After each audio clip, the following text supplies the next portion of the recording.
Fuerza sobre área. Ajá, fuerza sobre área. Ajá. Si yo tengo esa viga que tiene una carga P, ¿qué diagrama le saco yo? ¿Qué diagrama le sacaban en estática? Ajá. Entonces el momento era así.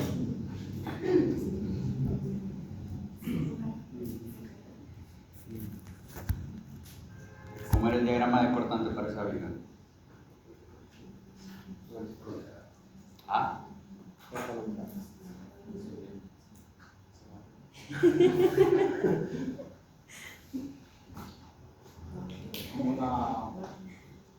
Parábola. Lo más alto y cruza así hasta el final. No, es así como cuadrado y luego baja porque hay una fuerza puntual. Subo, llego a la fuerza, bajo. Y luego vuelve a subir, a cero. ¿Qué valor tengo aquí? El valor de las reacciones. O sea que el cortante máximo es igual al valor de las reacciones. ¿Y el de momento?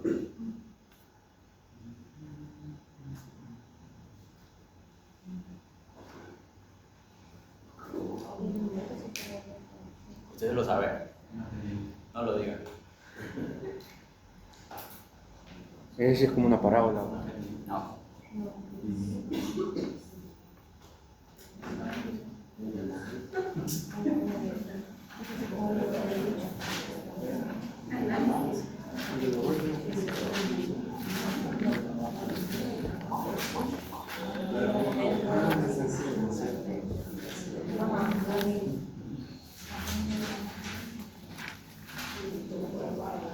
Solo para inversa. ¿Cómo es entonces?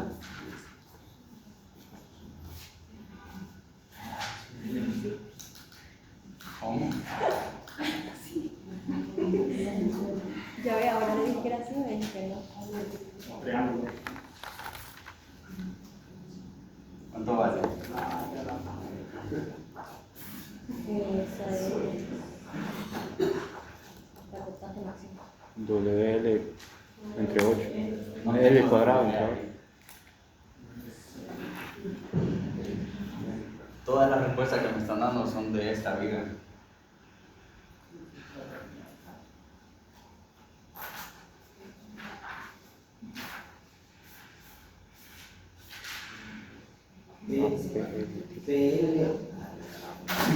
Y en estructuras metálicas no había un ejercicio de superposición de esto, ¿verdad? ¿Qué cosa más?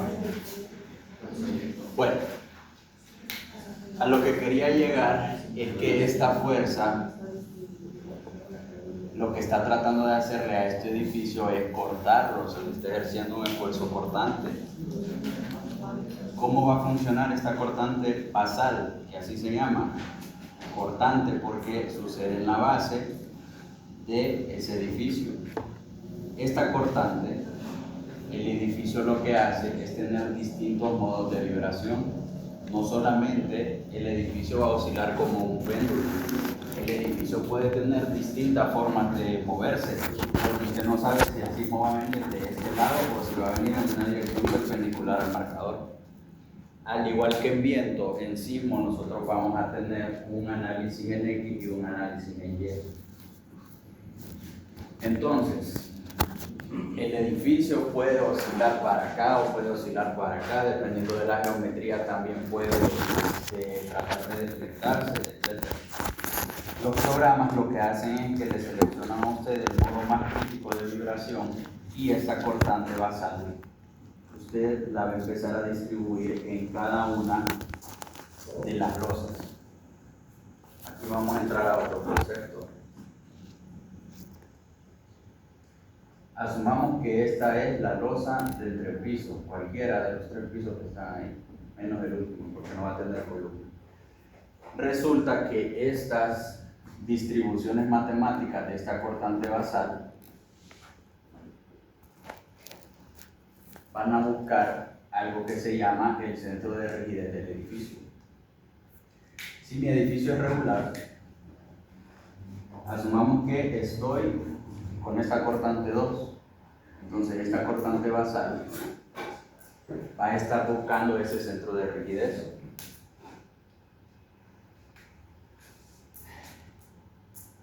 Este centro de rigidez es una distribución matemática de todos los elementos que le están aportando rigidez a su losa de entrepiso. ¿Qué elementos me aportan rigidez? Las columnas, las vigas, las losas, los muros cortantes. Asumamos por un momento que yo quito esta columna de aquí. Mi centro de rigidez ya no va a caer en mi centro. Yo tendría que hacer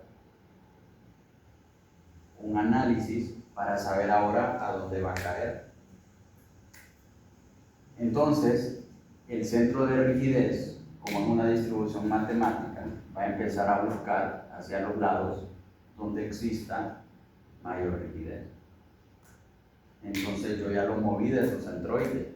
Significa que esta cortante 2 ya no está cayendo en el centro, sino que está cayendo a un costado. ¿Qué tengo entonces yo si tuve una distancia que la voy a llamar E porque es una excentricidad con respecto a su centroide? Y ahora esa fuerza está siendo aplicada a una distancia E. ¿Qué se me está generando ahí?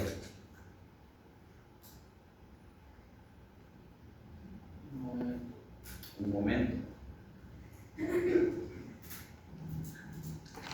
O sea que si yo no tengo una planta que sea regular en rigidez, este edificio va a tender a generar un momento debido a esa fuerza y a esa excentricidad. Y eso es lo que nosotros nos ocupamos. Lastimosamente nosotros no podemos decidir muchas veces cómo va a estar la distribución arquitectónica del edificio. ¿Cómo se controla esto?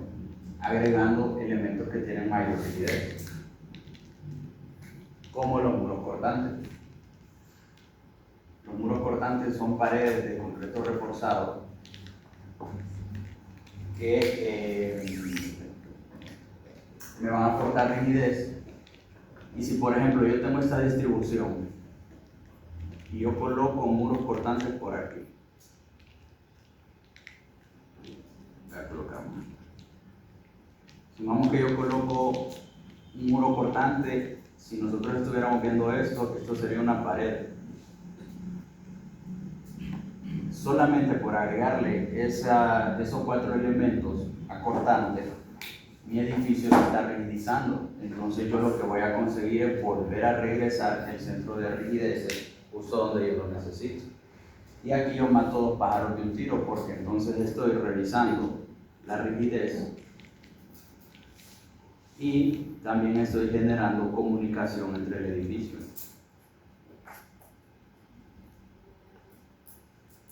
Porque yo lo que necesito son las paredes. Entonces, lo que se utiliza es para boquetes de ascensores. Y por eso todas las torres que ustedes miren así de varios niveles, es muy probable que como son muy altas,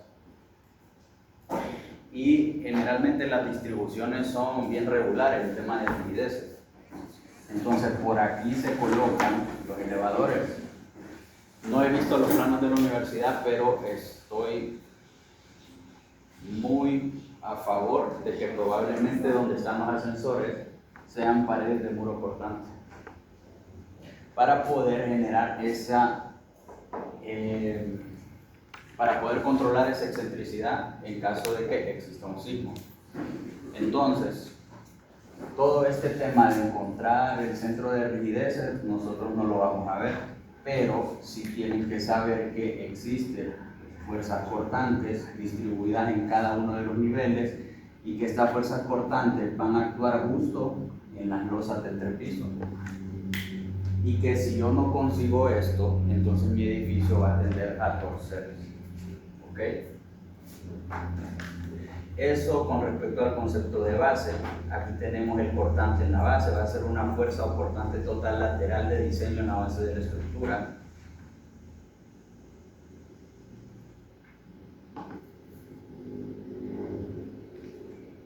todas estas demás cosas se las voy a ir enseñando a medida que vayan avanzando. Ok.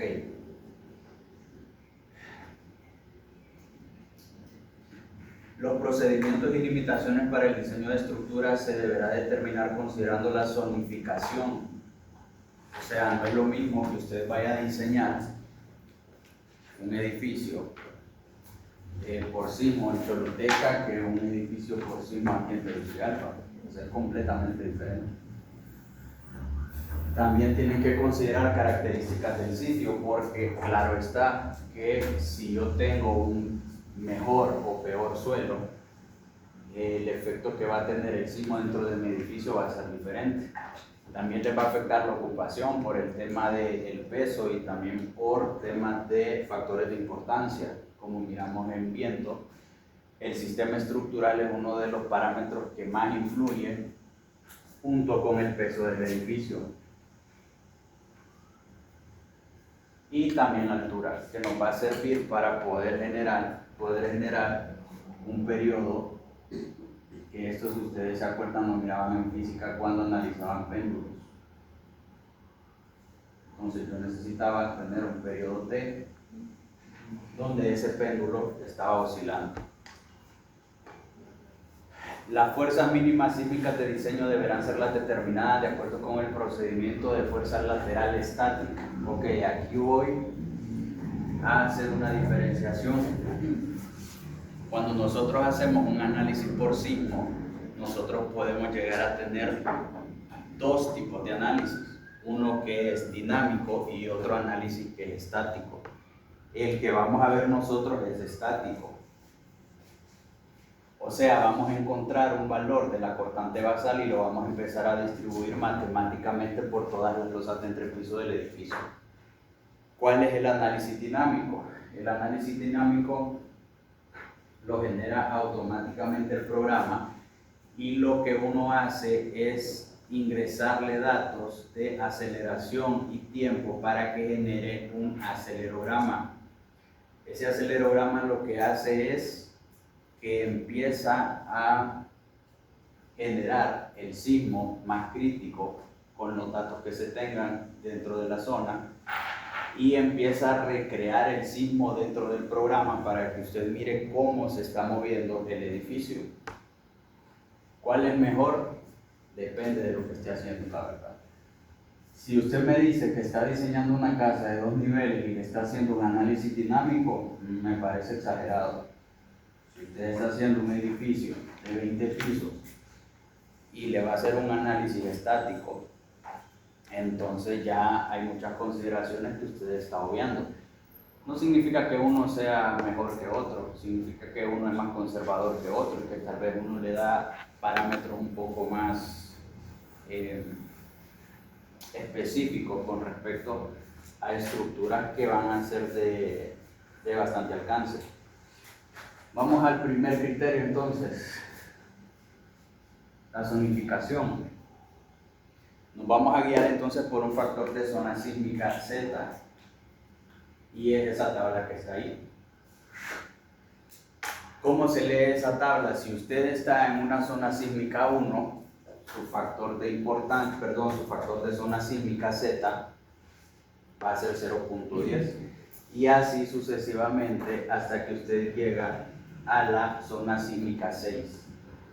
Si su edificio cae en zona sísmica 4B, su Z va a ser 0.35 y así sucesivamente.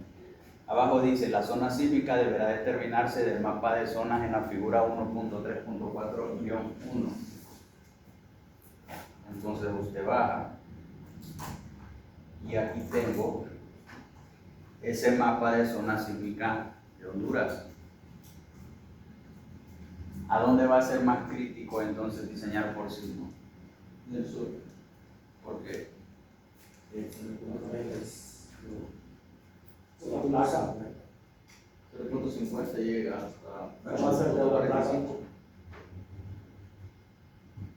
Correcto. ¿Qué está pasando en el sur? Mucho más alto. ¿Qué más? Porque habíamos dicho que el diseño por viento era más crítico en el norte. Porque los vientos no tenían donde pegar, no había montañas o cordilleras de montañas. Ujú. Entonces, ¿qué estará pasando en el sur?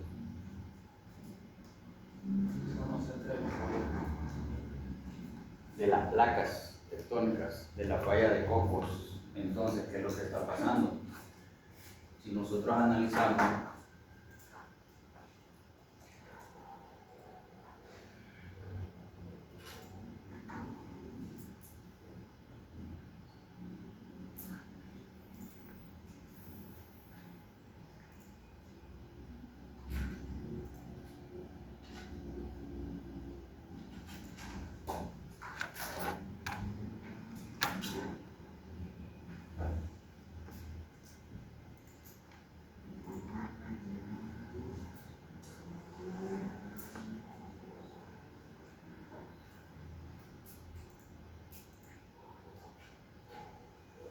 entonces, fíjense dónde estamos ubicados.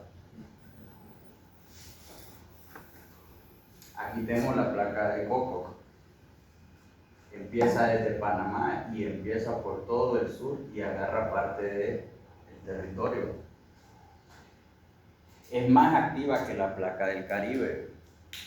Por eso, en efecto, es entonces que las playas del sur tienen más rocas. Si ustedes han ido a San Lorenzo y se meten, ustedes se van a dar cuenta que ahí tiene más piedra, cedeño. Caso contrario a lo que pasa en las playas del norte, que ahí casi no hay piedra. ¿Cómo podemos vincular entonces que en el sur hay piedra? Y ya sabemos que abajo hay una placa tectónica que es relativamente activa. ¿Qué tiene que ver que una placa me influya con el tema de que haya piedras o no? Por el movimiento. Ajá, ¿qué hace el movimiento? Desprende material, o sube el material o expulsa el material, entonces mueve más. ¿Qué material expulsa?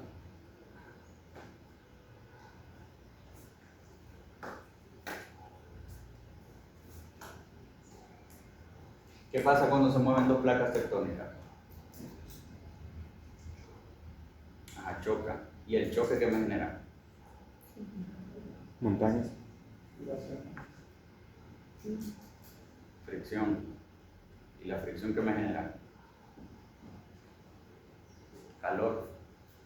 ¿Y el calor que me genera en las rocas? Es que hablan como comida. Tiene que ver mucho de la lava y eso, los volcanes en ese lado. Correcto. Ustedes llevan geología. Sí. ¿Qué pasa entonces cuando el magma entra en contacto con el agua? Se endurece.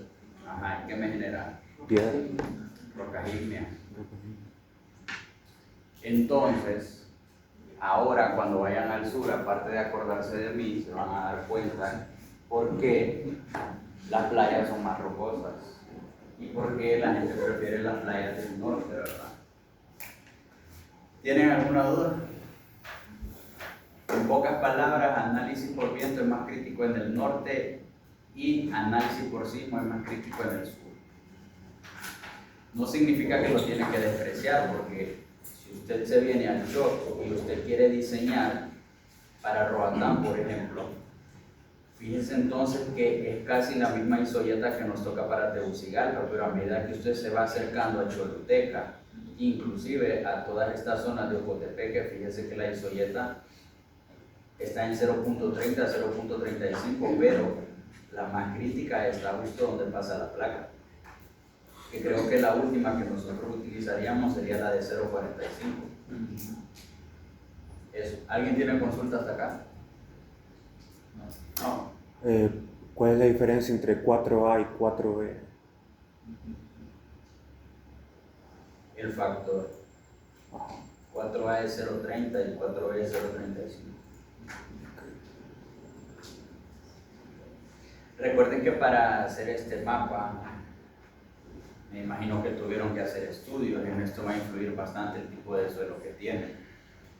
Entonces, también de eso va dependiendo. Fíjense entonces que si a ustedes les toca hacer un edificio en la Mosquitia, aparte de cobrarlo caro, no van a necesitar mucho factor para sismo. Okay. Entonces el 1 no lo tenemos en cuenta para ese. ¿Cuál? Digamos, el primer factor no lo tenemos en cuenta. El 1. Ajá. Empieza de punto 15. Este es zona 2. Se va moviendo de la 2 para acá.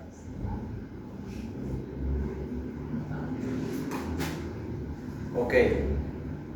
Ahora tengo esa otra tabla, que es la 1.3.4-2.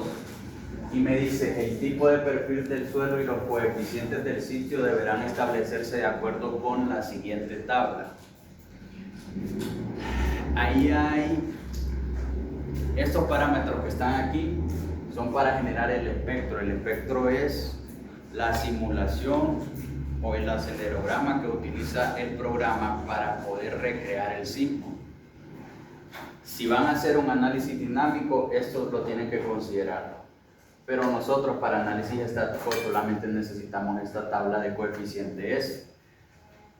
Fíjense que ahí va desde un suelo que es el mejor, que sería el S1, hasta un suelo que podría decirse que es el peor, que es el S4. Si se fijan, el S1 dice que es un material tipo roca, caracterizado por una velocidad de onda de tal, condiciones de suelo medio densas. Después dice el S2, un perfil de suelo con condiciones predominantes de suelo medio denso a denso. Y así yo me paso al 3, dice que va a ser un perfil de suelo que va a contener más de 6 metros de arcilla blanda a media dura, pero no más de 12 metros de arcilla blanda.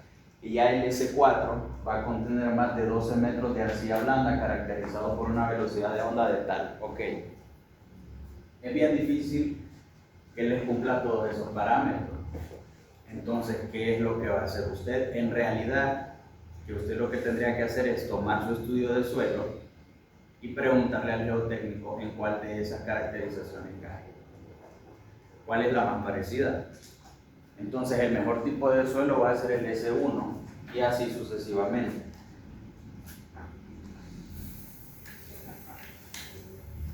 Vamos, ¿quiénes son el grupo 1? A un número del 1 al 3. El 1. ¿Ah?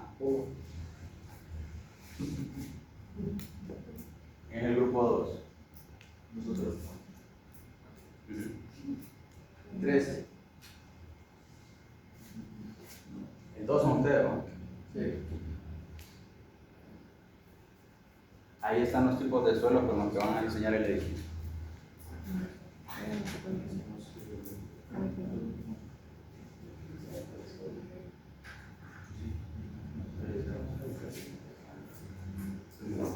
Puede haber sido malo con el 4, ¿no?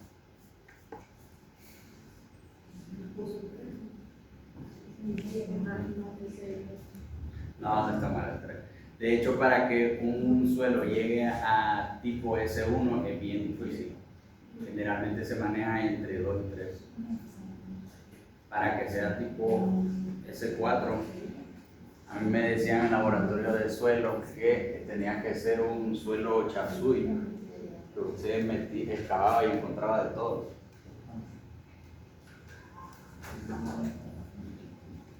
¿Ya lo anotaron? Sí. Ok. Lo que a nosotros nos va a importar de aquí, entonces va a ser estos coeficientes que están aquí. Recuerden que esos coeficientes dependen del tipo de suelo. Para el examen usted notaría el tipo de suelo. Sí, o se aprende en la tabla, no sé.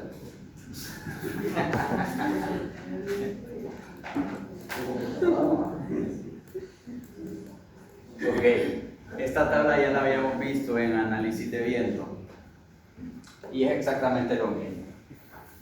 Si su estructura no está en todas estas que son estructuras esenciales, usted pasa a la siguiente, que son estructuras peligrosas. Si no está aquí, usted pasa a la siguiente, que son estructuras de ocupación especial, y si no están aquí, entonces van a estar en estructuras ordinarias. El pero que tienen que tener aquí el cuidado es que en viento usamos esta columna y en sismo usamos esta columna de acá. ¿Ok? Es la misma, esta tabla se repite para los dos análisis. Para viento van a utilizar la última columna. Yo estaba diseñando un hospital, entonces tocaba 1.15, ¿se acuerdan? Si yo voy a hacer análisis por sismo y voy a seguir diseñando el mismo hospital, voy a utilizar 1.25. Esta columna no la utilizo. Ahí estamos claros.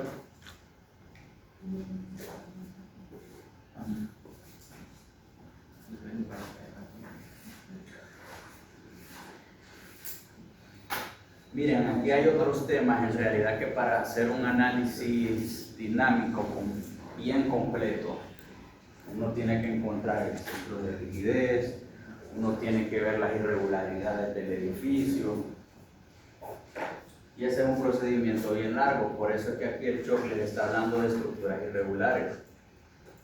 Hay que empezar a ver en cuál de estas cae, y después usted empieza a verificar cuáles son los tipos de irregularidades que tienen. Eso no lo vamos a ver. La siguiente tabla que nosotros tenemos sería la del artículo 1.3.4.6.1. Los sistemas estructurales deberán ser clasificados como uno de los tipos indicados en la tabla tal. Este factor es sumamente decisivo y solo se llama coeficiente RW. Este coeficiente tiene que ver mucho con la ductilidad del edificio. Entonces, si usted selecciona mal el tipo de sistema estructural que está analizando, el cortante basal le va a salir más alto o más pequeño. Y eso le va a influir, porque al final recuerde que lo que usted tiene es una fuerza horizontal. Y si usted selecciona mal el tipo de sistema estructural, este cortante basal se le puede disparar o le puede disminuir. Si lo selecciona mal y lo disminuye, significa que si viene un sismo, el edificio se va a caer. Si lo selecciona mal y el cortante basal se le va para arriba, más del que realmente necesita, significa que usted va a estar sobredimensionando los elementos. ¿Sí? Entonces, ¿en qué consiste la selección de este sistema estructural? Usted tiene que ver, y usted como diseñador lo va a decidir.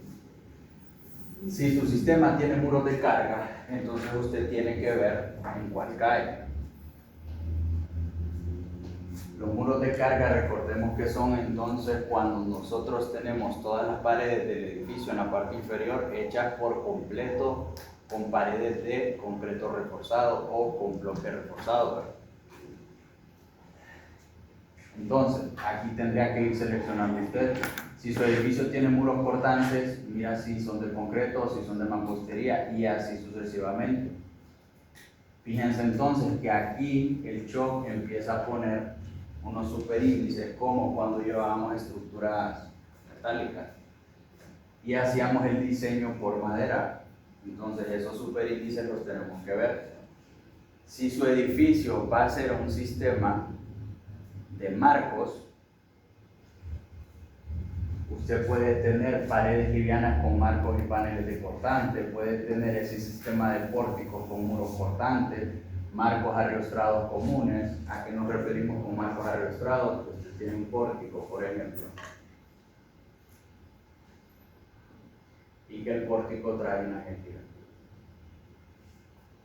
O no necesariamente tiene que ser X, tal vez puede tener solamente un elemento, pero usted lo está arriostrando. ¿Estos arriostres para qué sirven? Si yo tengo un pórtico y viene el sismo, la forma exagerada en la que se va a mover este edificio va a ser así. De aquí hasta aquí aparecen unas cosas que se llaman derivas. Y así sucesivamente en cada nivel que usted tenga. La distancia que se pueden mover esas derivas, usted va a tener derivas permisibles. Asuma que usted no tiene arriostramiento en su edificio y esta deriva que surgió de su análisis es mayor que la deriva permisible, entonces usted tiene que controlar ese movimiento que está haciendo el edificio. Y ese movimiento usted lo controla colocándole ariostramiento, porque usted le está generando mayor aportación de rigidez a cada uno de los elementos. Un edificio que tiene esos ariostramientos es el edificio que está enfrente de Casa Presidencial, que es un edificio de estacionamiento. Cuando pasen por ahí van a ver que tiene esos arriostres. Entonces no es para que se mire bonito el edificio, es un tema de que quisieron controlar derivas, porque tal vez por el tipo de suelo y por las características que tenía el edificio, estaba generándole derivas que eran demasiado grandes. Entonces, si usted hace el análisis y mira que su edificio se está moviendo mucho, entonces le toca arriostrarlo. Después vamos a tener el sistema de marcos rígidos especiales, que ya incluye otro tipo de elementos. Pero fíjense que este es el valor más alto que les da a ustedes la tabla. O sea, es un sistema sumamente rígido.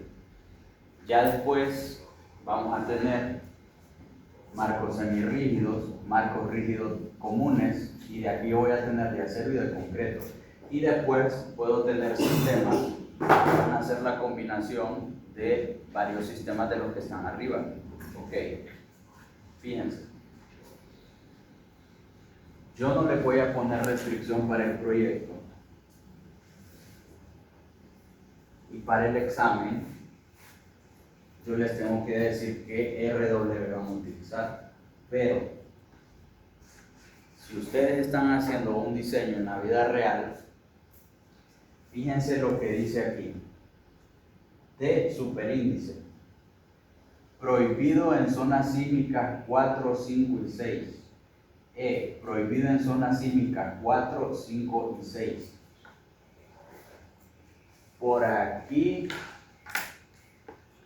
está marcos rígidos comunes de concreto, que son los que generalmente se utilizan. Y en la siguiente página se los prohíbe en zonas sísmicas 3, 4, 5 y 6. ¿Alguien se fijó que zona sísmica era Tegucigalpa? Era 3.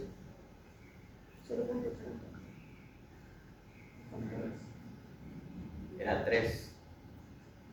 O sea, que el RW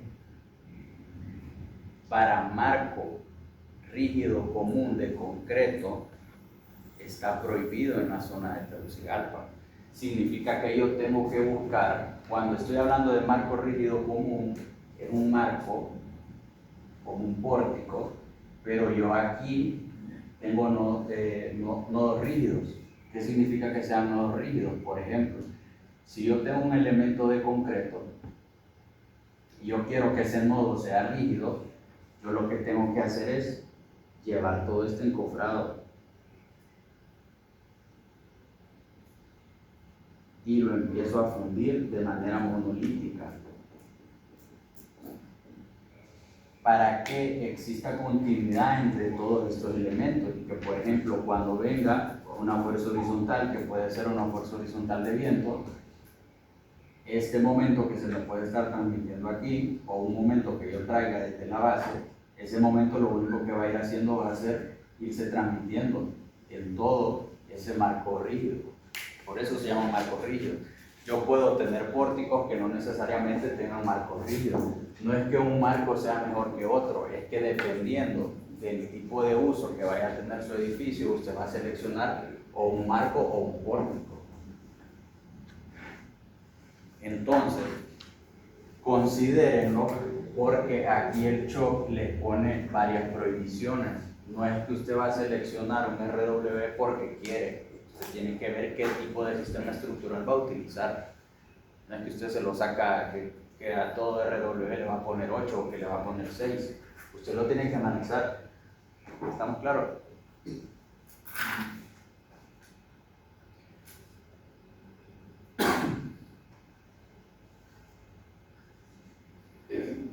Ok. Esta ecuación que está aquí es la de cortante basal.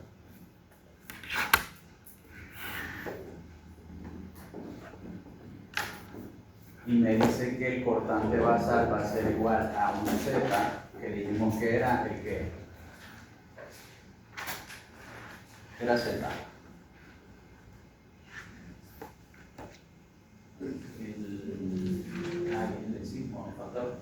El factor de importancia sísmica, una I, que era I. Este era factor sísmico, este era factor de importancia, dependiendo del tipo de uso que usted tenga. Este C no lo hemos visto. Traigo RW y todo esto lo multiplico por W. ¿Qué pasa con mi cortante basal cuando el coeficiente de ductilidad tiende a 0?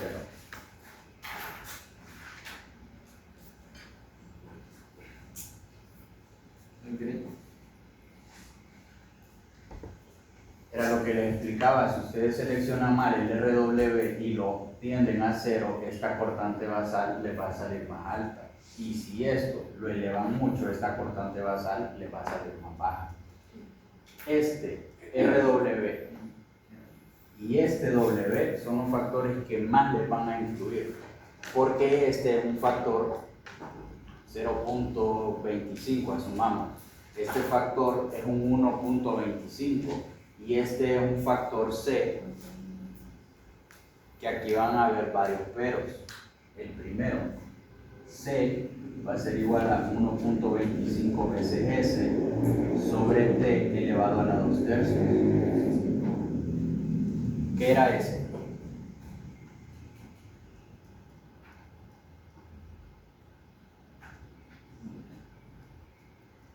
Coeficiente del suelo. Ajá. Esto depende del suelo, del tipo del suelo.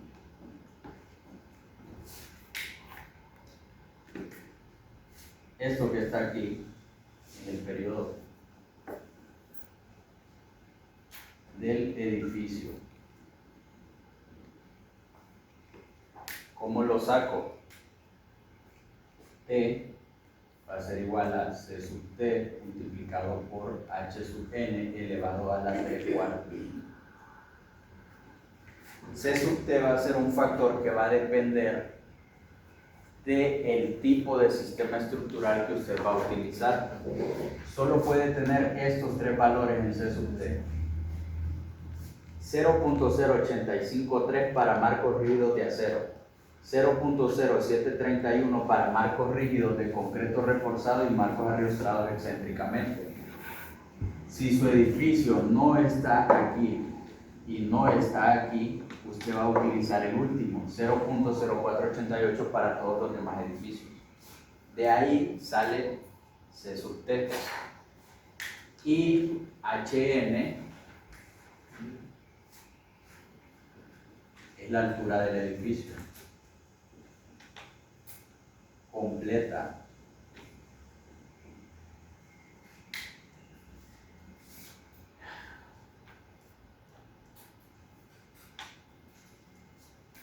Cuando ustedes saquen este valor de C, C no necesita exceder 2.75. Si usted saca el C y le da 3, usted usa 2.75. Si usted saca el C y le da 2.76, usted usa 2.75. Si usted saca el C y le da 2.74, usa 2.74. Si saca el C y le da 0.5, usted usa 0.5. ¿Sí? Cuando saque este valor, si usted mira que se pasa de esto, automáticamente 2.75 es el valor que usted tiene que ingresar aquí. ¿Sí? Ok. Y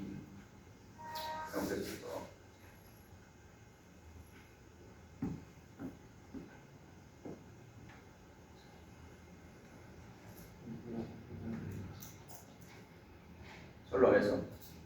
Entonces váyanse a receso y después vamos a empezar con el ejercicio.